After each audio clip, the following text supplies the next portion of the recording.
cases, but the virus is showing no signs of slowing down. As the coronavirus spreads, so do myths and misinformation. Today, our experts will address some of them and answer your questions. But first, countries across the continent have imposed a wide range of measures to prevent the spread of the coronavirus, including closing schools, imposing travel restrictions and curfews. Straight Talk Africa's Paul Ndio has the details.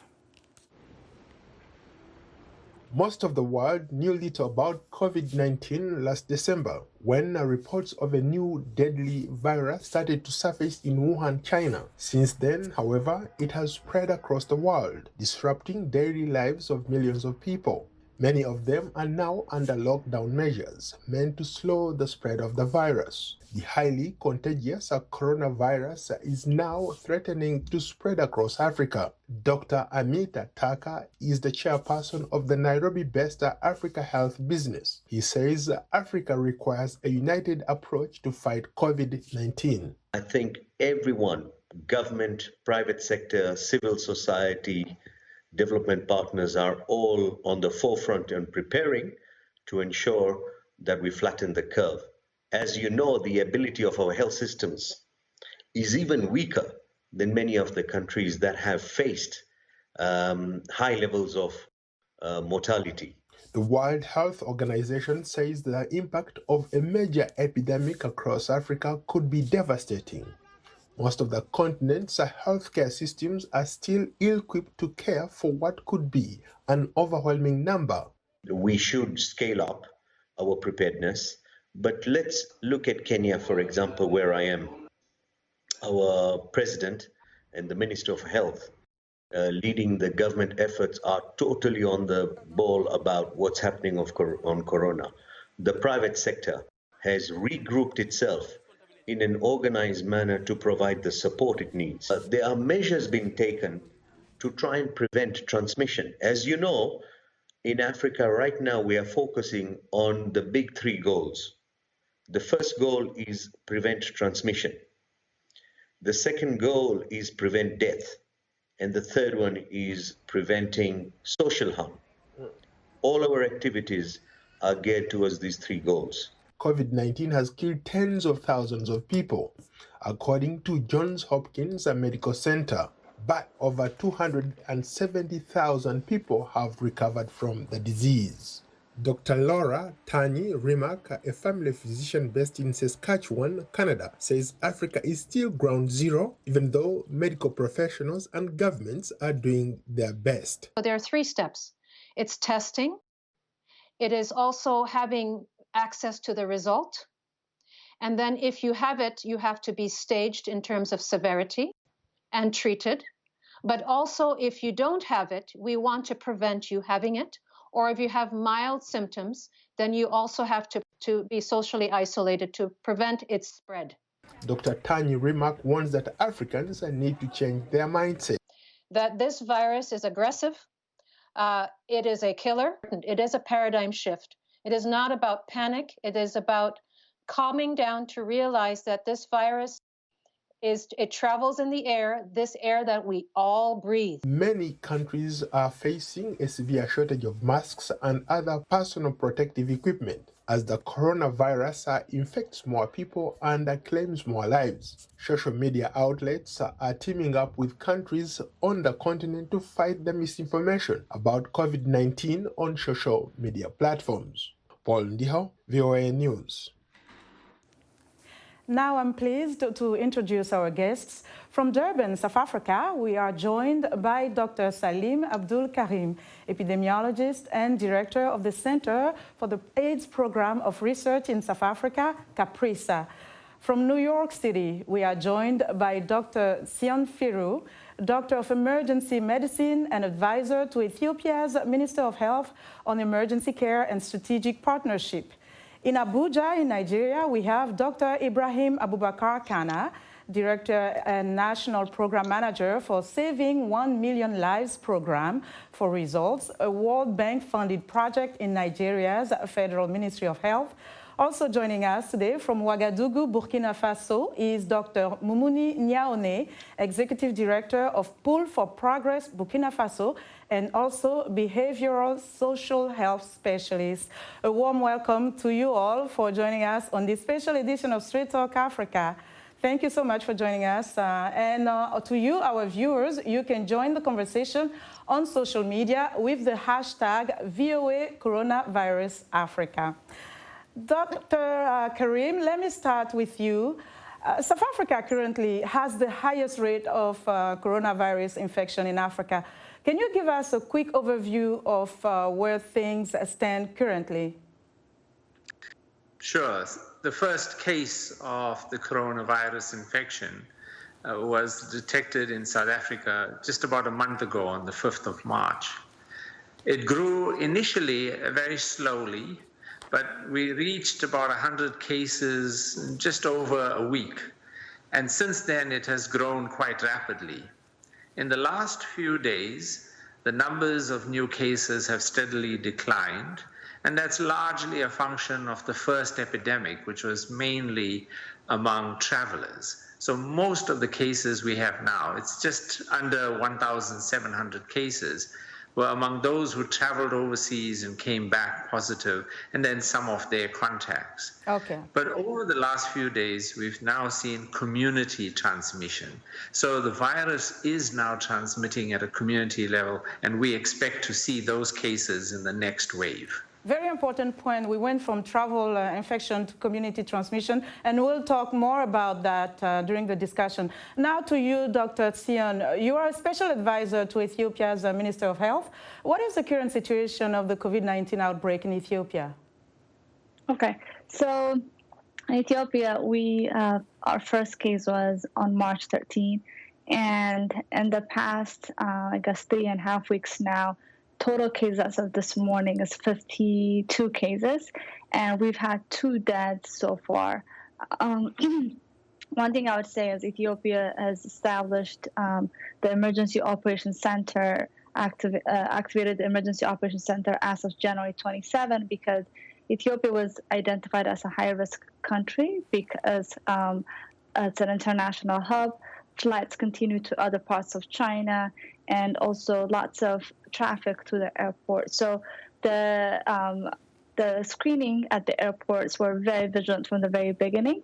And now, as of a week and almost 2 weeks ago, the government issued that any traveler that comes from abroad should be quarantined in a hotel. So the few cases that we've seen in the past few days are from people that have arrived in the past 2 weeks and that are on quarantine at these hotels. Okay. So we've been able to detect a lot of travelers coming from abroad where they're already contained inside a hotel, and they'll be monitored for 14 days from arrival.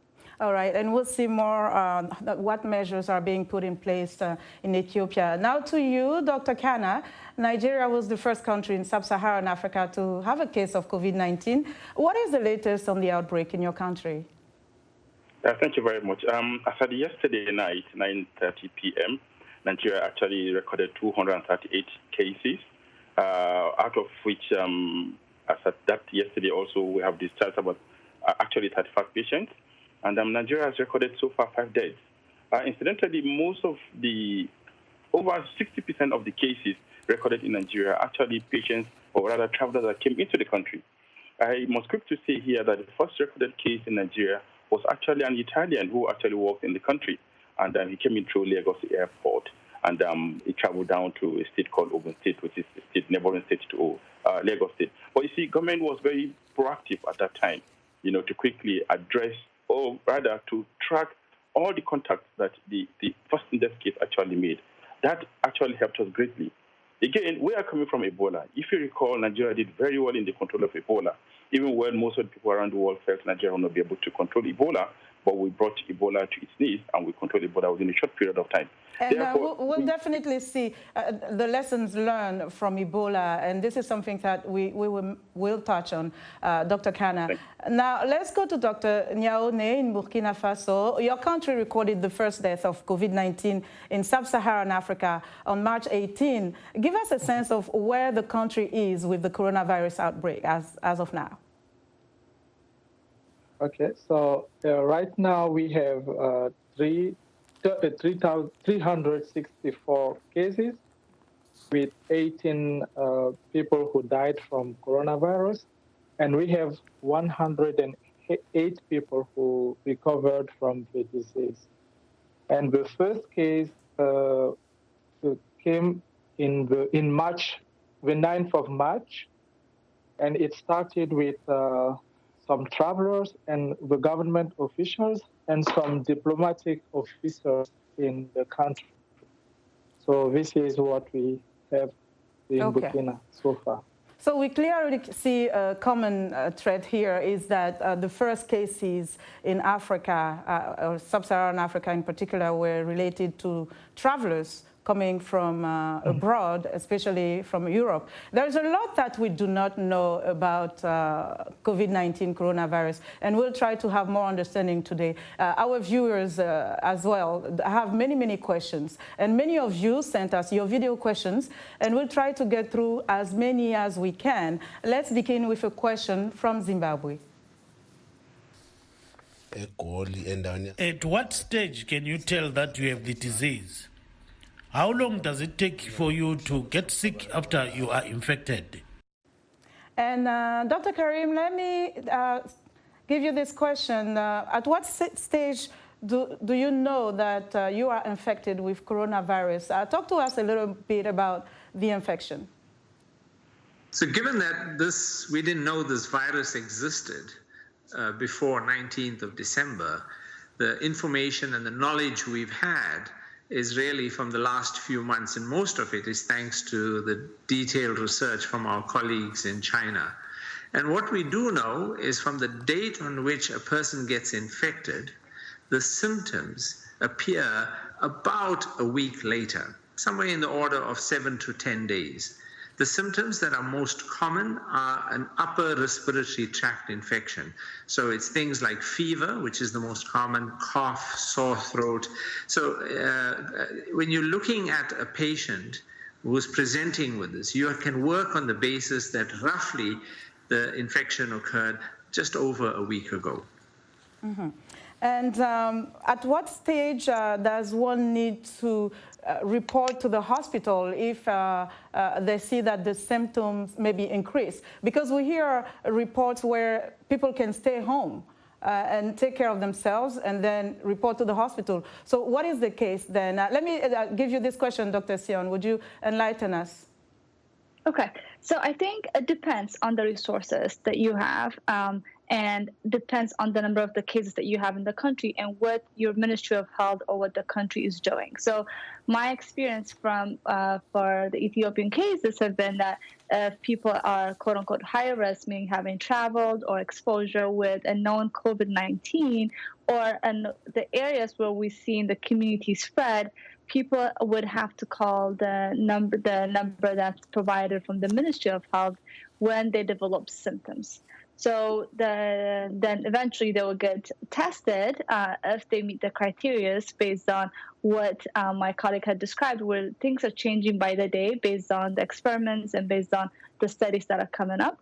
But again, it depends on what the recommendations from each country. Okay. So I think most of the African countries are doing that, where they've isolated or put people inside healthcare institutes. But just to share my experience here in New York, where we have cases in the city, over 60,000 as of today, anybody with mild symptoms is told to stay home because we just don't have the capacity to put them in the hospital. But I think in areas where they're trying to flatten the curve and the resources are limited and we're trying to stop the spread, if anybody's concerned about COVID, they have to call the right number and get the directions from their Department of Health or from their Ministries of Health. Okay. Now let's go to another question from a viewer in Kenya. How is the coronavirus different from other viruses like flu and others? Yes, let's talk about the coronavirus and how it differs from the flu and some of the similarities. And again, Dr. Karim, let me come to you. Can you enlighten us with regards to these two diseases? Sure. So when we look at influenza, we are very used to getting influenza being spread in the communities every winter. It's something we have gotten used to, and every year we get a flu strain coming around. There's quite a big difference between influenza and the coronavirus. So firstly, they're completely different viruses, but also the clinical features of influenza are much more severe than they are with the coronavirus. However, the big difference is that because many of us have had flu in the past, we often have protection against the strain that is occurring. Also, we have a vaccine. So if you take the vaccine that's protective against the strain, then you are not likely to get infected. So we have measures to protect ourselves, either past infection, in other words, natural immunity, or we have vaccination. With the coronavirus, we've never experienced this virus before. Humanity has never seen this. So every one of us is at risk. There's a second big difference, and that is that the influenza, the rate at which it spreads, is that for every person who is infected, that person will infect, on average, one other. With the coronavirus, every person that's infected will infect 2 to 3 other people. It's something called the reproductive rate of infection. But what does that mean in reality? It means that with the coronavirus, if you have 10,000 people infected today, within 2 to 3 days, that number will treble. So it'll become 30,000. Within another 2 to 3 days, you get 90,000 because you're multiplying by close to 3. So that means you can go from a small number to a very large number of people infected in a very short space of time. And so that's what causes this very high numbers of infection. And what happens as a result? We know that about 5% of them are going to need serious medical care, including, to some extent, ventilation. So it happens that all of these patients are coming then to the healthcare system about a week later, all of them needing medical care, and the healthcare system just can't deal with it. And so the healthcare system just simply collapses and people start dying because we don't have enough ICU care, we don't have enough ventilators. So that's the big difference. Okay. And Dr. Kana, let me come to you and ask, what is the case? I know you gave us kind of an overview of what's happening in Nigeria, but as of today, how is the healthcare system able to assist those who are infected with COVID-19? I think what the government did from the outset is setting up a presidential task force. And then the next thing the president did was also to meet with all the governors. We have 36 plus 1 states in Nigeria. And each of those states actually, to that extent, are actually independent of one another. Therefore, government now set out the criteria for managing the coronavirus in each of the states of the Federation. Number one, federal government now asks each of the states to set up a state task team. What it means is that each state must have an emergency operations center to respond to any emergencies as regards coronavirus, one. Secondly, what government did also is to ensure that each state of the Federation actually establishes one isolation center of at least minimum 300 beds. There are some states which are bigger, and therefore they can have larger number of facilities. But the minimum is 300 beds per state. Thirdly, the government has put in place a system, a supply chain system, whereby consumables, i.e., the PPE, face mask, and the rest of them will be made available to all the states of the Federation. But the most important, besides the issue of case finding, the next is you have to test. Now, what government did immediately is to reactivate and make functional at least 6 laboratories in the country. Because without testing, there's simply no way you can actually address the issue of corona in the country. Therefore, that's what Nigeria has done so far. And that's what has been helping us. The different parts of the country, laboratories are functional now. And for each case that we found, we do an immediate contact tracing. Now, this work is currently coordinated by the Nigerian Centers for Disease Control. Incidentally, this is a center that is new, but quite frankly, doing extremely well in this response. Okay. Making sure that they have a team on ground that can actually be dispatched to any state to provide not just technical assistance, but to ensure that things are actually working well in each of those states of the federation. And that's why even in Lagos, we're doing very well in the control in Lagos at the moment. And contact tracing is very, very important indeed in this situation. Dr. Niaoné, let me come to you. Talk to us about, as a community health specialist, do you have a sense that communities are really grasping the importance of this disease? Because there were issues where people were not taking this seriously. Sometimes they thought that the disease was something that was for the West. How are communities reacting to this COVID-19? So, yes, that's one of the biggest challenges we have in Africa. People still think that COVID-19 is from Western, that white people are more vulnerable to COVID.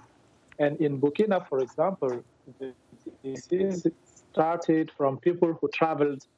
So we see them, the community see them as, rich people. And the first cases you could see people from the government. So it comforts people who think who think that yes, coronavirus is just for rich people. So in our community, people still don't take it serious. They think it's just lie, and they think it's the different barriers they should have, the different behavior they have to take to prevent the disease are too hard to follow. And yes, so they don't think it's something serious so far. Okay. This is a challenge. So how do you address this challenge? With, drawing from your experience, how do you convince communities to understand what the problem is and also to be part of the solution? So as I said, it's all about communication. And from our NGO, we are trying to get volunteers to talk to the community. So the volunteers will come from the community, and by training them about coronavirus and by giving them the right information, they are able to use the messages from their own perspective to convince people that coronavirus is something serious. And I think the government of Burkina should do better in presenting the cases. You know, when you see the statistics, they only say 364 people are sick. So from the perspective of people in rural areas, it's just figures. Yeah. But if they start giving more details, I don't say they should say the name of people, but by saying among those 364 people, like 200 are or 20 people are healthcare workers. Yeah. 100 people are from this perspective. So I mean, if we have more details, it will convince the community. So it's really about framing the message in a way that communities understand, and it's very important. It's very, very important. Let's go to another question, and this one is from Ethiopia. The first question would be actually regarding with the atmosphere that the virus actually relays on. I mean, how long does the virus stay on the surface, particularly in Africa? Dr. Salim, how long does the virus stays on surface, whether it's cardboard, steel, iron, or even cloth? Do we have some specific and firm information on this? Yes, we do. So a study that was published in the New England Journal of Medicine just about 2 weeks ago, they did a study of how long does the virus survive on all different kinds of surfaces. So it survives for a very short time on cardboard and paper, in the order of 8 hours, 10 hours, in that sort of order. It survives longer on plastic, and it survives longest on hard surfaces like stainless steel. So they showed that on stainless steel, the virus is still viable 3 days later. So that's why we're very concerned in particular that when you're dealing with surfaces like stainless steel or iron, you can expect that the virus those items will be contaminated and can transmit the virus up to 3 to 4 days later. All right. Dr. Tsion, let me ask you this. You work in the U.S., a country with the highest numbers currently in the world, and then the city of New York, the city with the highest numbers in the country. What is your day like when you get to the hospital, briefly? What can you tell us? Okay, so just to give a bit of a context, about 5 weeks ago, we had only a handful of cases, and the first case was about a month and a half almost. And in the past, and then the following 2 weeks right afterwards, the case just grew exponentially to thousands of cases. As of today, New York has over 60,000 cases, and the amount of stress, the amount of constraint that has put on the system is beyond what I could explain. When I walk into my emergency department, before I walk into the emergency department, it's like the streets have changed into an emergency room. We have a tent outside taking care of the mild symptoms. And when you walk into the waiting room, which any other time would have been a waiting room, is now an emergency room where you see patients coughing, complaints of fever and headache. And our emergency rooms now feel like ICUs, because when you walk into the emergency department, you see a lot of patients on a ventilator because they're unable to breathe on their own, or they are in severe respiratory distress from this. So it's almost stretchers and on the hallway and shoulder to shoulder with lots of patients, lots of people, providers. We have not allowed family members to be in the hospitals during this peak season here. And we're witnessing unprecedented amount of death, meaning our morgues are full. So now we have to put bodies inside a refrigerated truck. And this is the case in almost every hospital.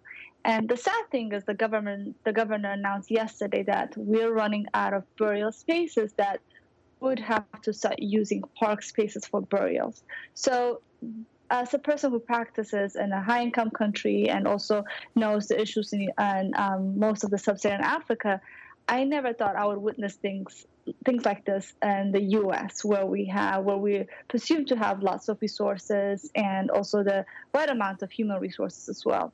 So it's just been mind-blowing to witness this in this country, and to have shortages of supplies and to continue to have now shortages of medicine.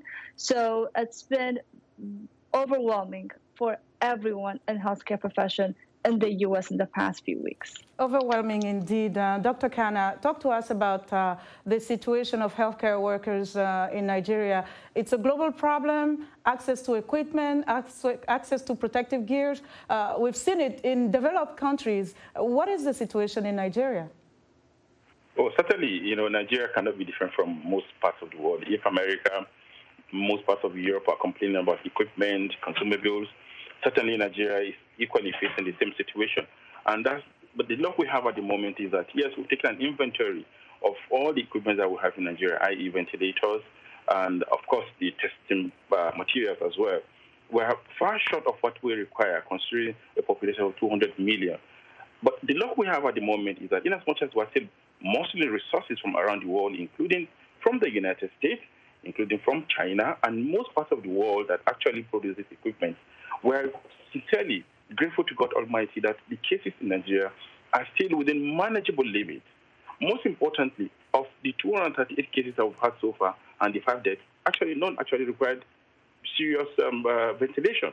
So it has helped us. But that's not to say that we have enough equipment or consumables.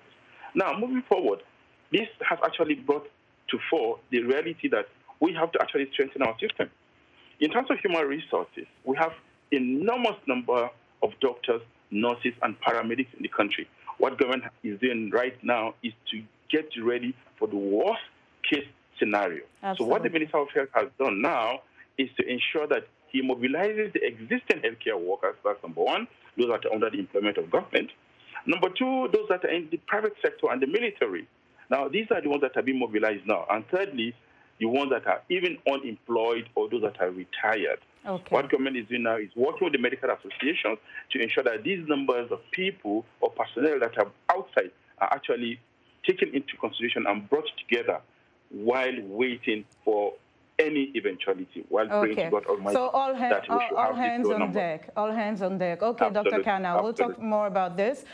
You're tuned into Straight Talk Africa. We'll continue our discussion in a moment. But first, some basketball legends are helping to fight the deadly coronavirus and spread awareness. Take a look. Hey everyone, this is Linord, the ambassador of Basketball Africa League. Now, washing your hands has always been important, but never been as more important as now. What I like to do is turn the tap on, get your hand a little bit wet, turn the tap off. Put the soap in your hand while the tap is off.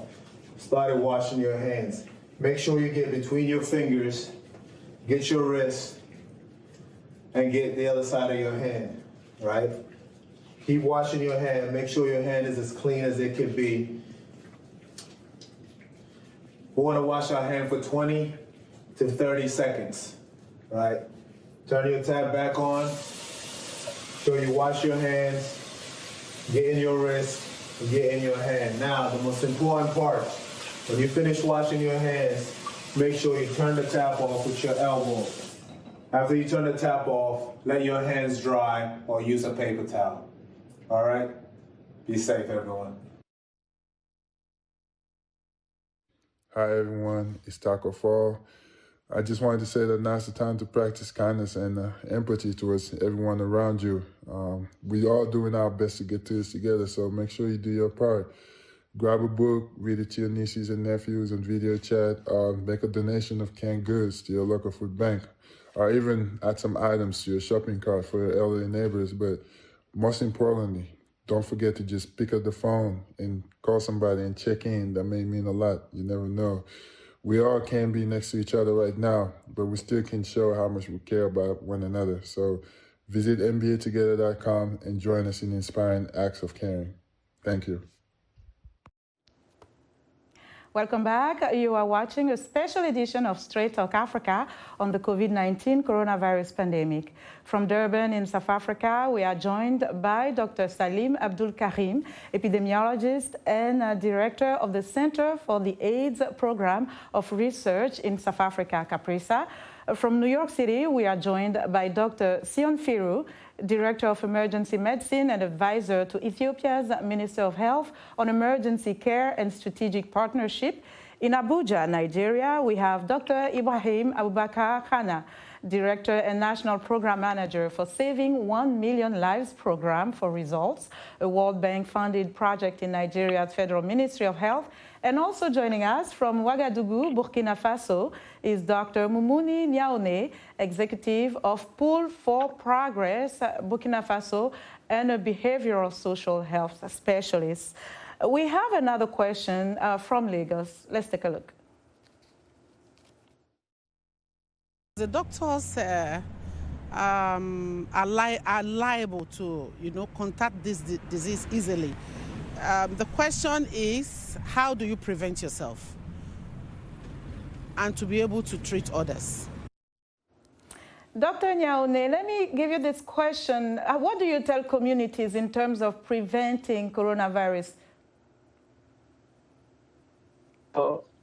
In our communities, the first thing is to tell them that some people may have the virus that don't show the signs. So you need to know that, and that the things you have to do is social distancing. You have to keep yourself at least 1 meter to other people. You have to wash your hand regularly with soap or hand sanitizer. Your hands are clean, so you can keep yourself safe. That's the basic information we give them, and we also tell them what are the different symptoms of this disease, so they can call the phone number that is provided by the government, by the Minister of Health, to get help. Okay. So, yeah. All right. And Dr. Salim, we talk about social distancing as an important measure in preventing or or curbing the incidence of COVID-19. How realistic is it in the African context? We saw that in South Africa, police was deployed to help for people to respect social distancing, quarantine, and lockdown measures. So how realistic is it? Social distancing is a key component, together with hand washing, of the strategies that almost all countries have undertaken, certainly here in South Africa as well. In most of our urban settings, it's been implemented in a very structured way. For example, if you go to the shop to try and buy groceries, they have little lines on the floor that you have to follow in order to maintain the 1.5 meter distance. The challenge comes about when we go to our informal settlements, and we have several million individuals living in informal settlements, and there social distancing is not really practical. And so that's where our big concern is, that the virus may be spreading in those kinds of settings just because we're not able to implement one of the most fundamental prevention strategies of social distancing in those settings. In Nigeria, Dr. Kana, how do you implement social distancing? What do you do with people that live in crowded areas, crowded homes? What do you do in places where people get in public transportation? What do you do with the woman who has to sell her donut in the morning so she can buy food for her kids at night? How do you implement social distancing in settings such as this? Certainly, Nigeria cannot be different from what Dr. Salim described about South Africa. However, what the government has done in Nigeria, looking into the reality that truly people have to come out. There are people who survive on daily pay jobs, and if you don't take serious measure, certainly those people will have to come out in order to earn a living. So what government has done now, more or less, is to, one, close down all the schools in the federation, from primary school, secondary school, and all the universities. Therefore, everybody's at home. Secondly, government has actually declared a lockdown hinging on the quarantine law of the Federal Republic of Nigeria. Everybody must stay at home. Now, what it means is that everybody must be at home. Therefore, one, we have eliminated buses, we have eliminated trains. People will not have to crumple up inside buses or trains. However, considering the fact that people have to eat, therefore, markets must remain open. What government has done now is to only allow markets that sell food items to only open at specific times of the day and of the week. However, any market that sells anything outside of food, they are under lock and key. That has not been easy. Therefore, government has mobilized the entire security forces. If it means what government has done now is to apply pressure, because the reality is that it is better for the government at the moment to apply force in whatever way than to allow coronavirus to continue to transmit or to spread in the community. We recognize the fact that there are slums in Nigeria. People live in crowded houses in some communities. The easiest thing for us to do now, and which is exactly what government is doing, is by producing large numbers of information, education, and communication materials in the form of radio jingles, video television adverts, flyers, and so many, even town criers, community leaders, religious leaders, have been engaging people in the communities. Okay. Now, you'll be shocked to see that even people in those rural communities where, quote unquote, somebody can call a slum, that people come together a lot of times, they are all aware. Yes. No Nigerian wants to die. Therefore, they are also applying all the measures as far as social distancing is concerned. Certainly, we're not there. Certainly, we're not getting it perfect, but we're on track. Okay, and there is a lot more to be done. All Nigerians to, yes. Yeah, but also appealing to the people to understand the situation, that it is not going to last for long. If we don't obey the rules, then it will last longer than we are facing at the moment. Okay. And the people are giving us full support, actually. Okay, thank you. Let's look at treatment now. We received this question on Facebook. Christophe Yoka in the Democratic Republic of Congo writes, "We are learning that the chloroquine is widely advised to cure COVID-19.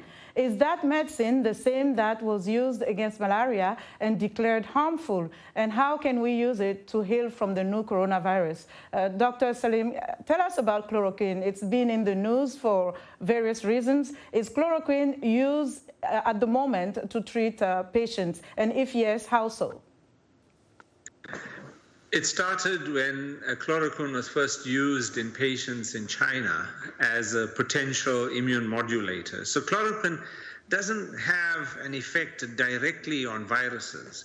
And in this particular virus, there's some conflicting evidence as to whether it acts on the virus. But it's thought to act more on the immune response. And so you don't get the severe effect, or so it is claimed. However, it should be pointed out that chloroquine was used and created initially as part of a program to treat malaria. It's no longer used for malaria because malaria is now resistant to chloroquine. It was never an unsafe drug, it was always safe. The challenge now with COVID-19 is that there is no evidence to suggest that chloroquine is effective against this particular virus.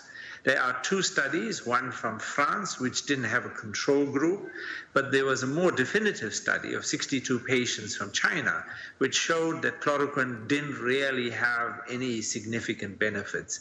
So right now, the evidence is weak that chloroquine would be beneficial, but unfortunately, people are desperate. People want to use any treatment, whether it's actually proven or not. And so in South Africa, for example, there was a run on chloroquine that was available. Chloroquine is available in South Africa for other diseases, not for malaria. And it is now impossible to get hold of chloroquine because people are now hoarding it because they think it works. However, the evidence is not there. And chloroquine is used for rheumatoid and also lupus. Now, Dr. Niaoné, let me come to you. Chloroquine, is it used in your country, in Burkina Faso? Because there are some doctors that are using it at the present time. Yeah, so now the government has decided to use it for people. And we have two clinical trials that are willing to use it. So one is using chloroquine, and another is trying to use a medicine from traditional healers. So from Benin, it's called apivirine. But we, as he said, we don't have any evidence so far to say that chloroquine can treat people. So we will wait for the different studies to confirm or infirm that chloroquine can work. And as experts say, self-medication is really not advised, and they advise against self-medication because we've seen a lot of people going to pharmacies, markets to buy chloroquine and self-medicate, and experts strongly advise against that. Dr. Tsion, when a family in a household have someone with a case of COVID-19, what measures should they take in that home to ensure that other people don't get infected? Okay. And again, before I answer that question, I want to reiterate, because it depends on where you are, again, especially in most of the African countries where they're isolating inside a health institution, the practices might be different. But in places where the government and the ministries are issuing an order to stay at home for mild symptoms or for people that are that have or diagnosed with COVID, then it's very important, which is what we're doing here in New York, where if you have mild symptoms, to stay at home. So the necessary measures are to ensure that people stay isolated from family members, meaning no hand contact. And as one of our colleagues told us, that this virus can stay on cardboards and iron for a few hours up to days. So it's very important that people sanitize their hand knobs and not share common places, and if possible, even avoid using the same bathroom, and definitely separate rooms. And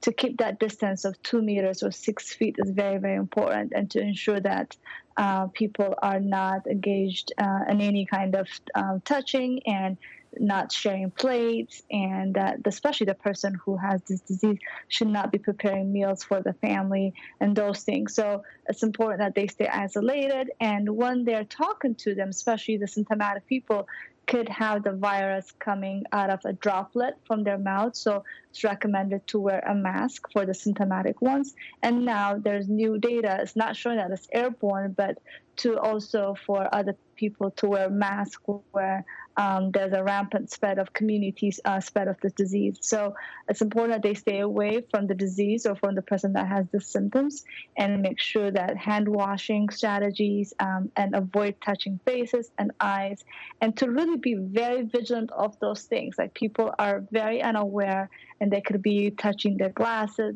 their eyeglasses, and their hair and their clothes. So it's very, very important to be very vigilant about these things, and to ensure that you heed the advice of all the healthcare professionals, wherever they might be.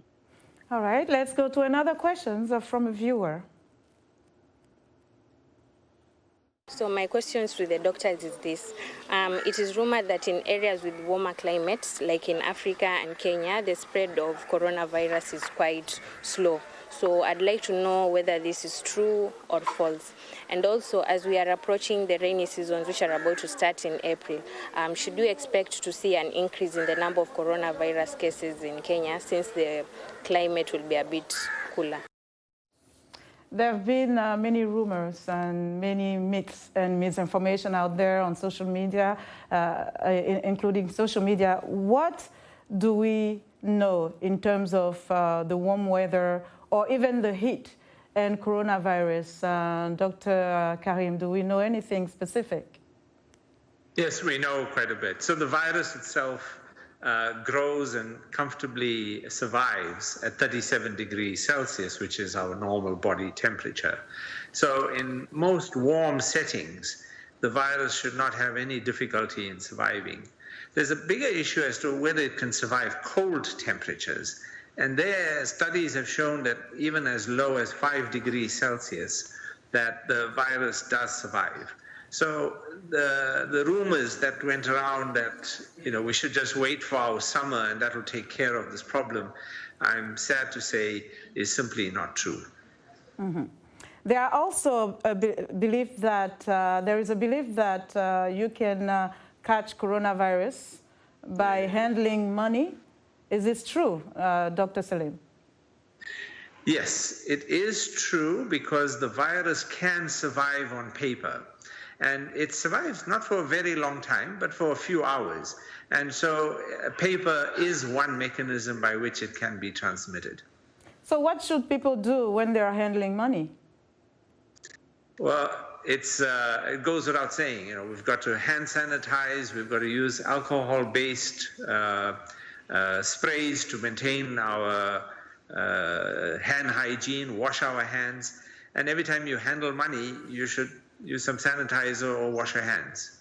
Dr. Niaoné, the myths and misinformation are something that grow in communities. We see that very often. We've seen it in the case of Ebola, where community had some certain beliefs that led to community mistrust towards health providers.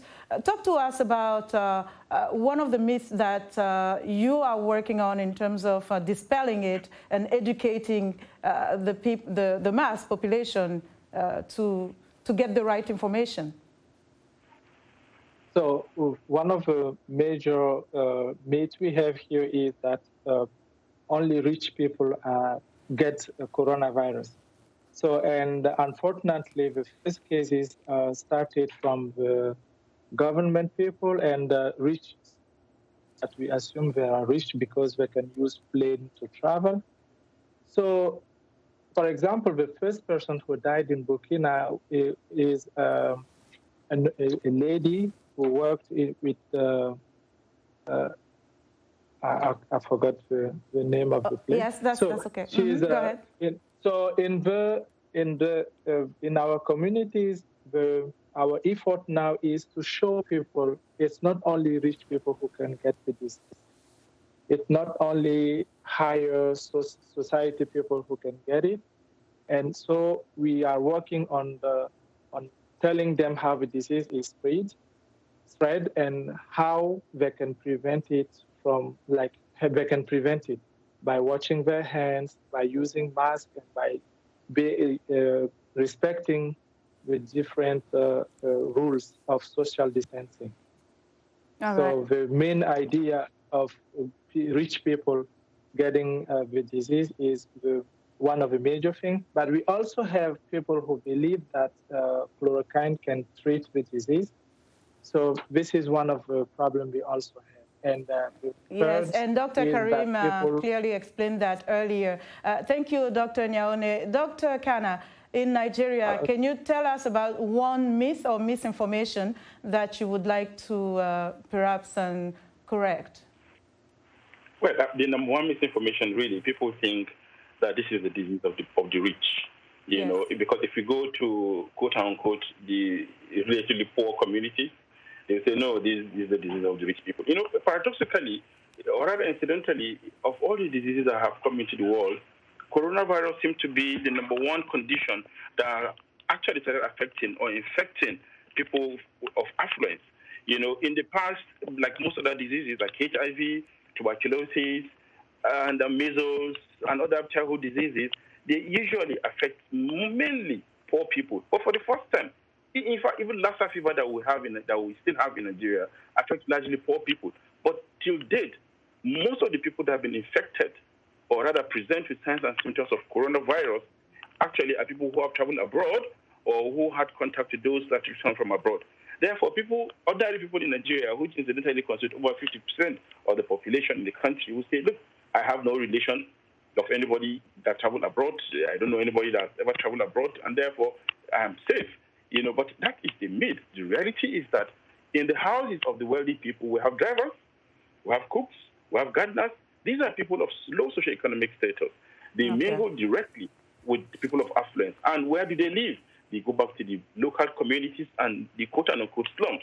And there, they can actually transmit the infection. And that is our major concern. And that's why we're talking to people in rural communities that, look, this is not a disease of the rich. This disease does not respect whether the rich or the poor. It is clear at this point. Yes, thank you, Dr. Kana. Dr. Salim, I would like you to react to something that happened recently in the news where two French doctors were talking about testing a potential vaccine, BCG, for prevention of coronavirus. And the comment really created a big controversy because one of them was suggesting to go to Africa. You had research in the University of KwaZulu-Natal. You're also an expert in tuberculosis. Can I have your reaction to this, and also the fact that community mistrust can come from experiences such as this one? What is your reaction? So the study that was done was what we call an ecological study. They looked at countries that have advanced epidemics and countries that don't. And what they show in this analysis is that countries who do not have a universal BCG vaccination, that they have the most advanced epidemics. However, that analysis is simply flawed. It doesn't make sense because you cannot compare a country where the virus entered 3 months later than another one and say that, oh, well, this country doesn't have this epidemic because they have BCG. Simply put, Africa hasn't yet seen the full growth of the epidemic and its full impact like they've seen in New York. What this analysis needs to do, it's premature. This analysis will need to be done in about 4 to 6 months from now, where all countries have had the full-blown epidemic, and then we can compare whether those that have had BCG policies that introduced it as universal vaccination had any better outcomes than those who didn't. And it's also flawed because in the countries where this virus is spreading, whether you've had BCG or not, you have an equal chance of getting this virus. So it doesn't make sense at this point. Okay. Dr. Tsion, when you look at the way the epidemic is progressing in your country, but in Africa as a whole, what is your message? So I know it's very difficult times, and I think, like most of my colleagues has alluded to, people are not taking us seriously, thinking that this is a disease of the rich or as a disease of the white or the Westerns. I really do hope that we have a shift in how we think in Africa. This is the window of opportunity we have. Knowing the lack of resources in Africa, prevention is the best strategy and the most effective strategy that we have. So it's very important that people do listen to the advices of their officials. Just like the saying goes, an ounce of prevention is worth a pound of a cure. And the most effective thing that we have for Africa right now is prevention, and to make sure that we don't have the spread of the disease like we do in New York and in Europe, because we don't have the system, and also our health system is not going to be able to withstand this amount of people and people dying. So when it comes to the idea of this flattening the curve, let's not even get to that level when we are still very plateau, and with the low cases that we have, we should definitely keep it at that and prevent the spread of the disease, because when it spreads like a wildfire. Okay, and Dr. Kana, very briefly, what is your message?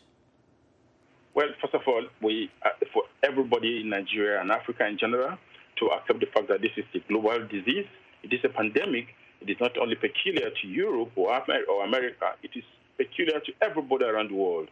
We should pray to God Almighty while obeying and listening to exactly the instructions given by government officials in each of our countries, because this is not the time for us to violate rules and regulations. And we pray to God Almighty that the disease should remain the way it is and not to progress further in Africa. Thank you, Dr. Kana. Dr. Niaoné, briefly, your message? Yes, my message is that it's extremely important to engage the communities, because when you sit in your desk and decide for the communities, they will not follow. So we should use intervention driven by social and behavioral change theories.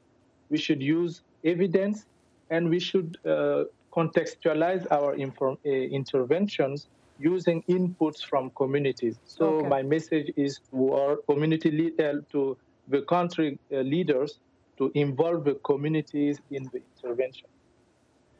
All right, Dr. Niaoné, thank you so much for joining us. Dr. Firew, Dr. Karim, Dr. Kana, thank you for being on our special edition of Straight Talk Africa. We appreciate your time. Thanks to all of you for watching and participating with your questions and comments. Thanks to our audience for tuning in to Straight Talk Africa, and a special thanks to all the frontline workers, doctors, nurses, cleaning crew, and others for your work and dedication in this difficult time. You are real heroes. I'm your host, Linord Moudou. Until next time, stay safe, wash your hands often, and strive to make every day a healthy day.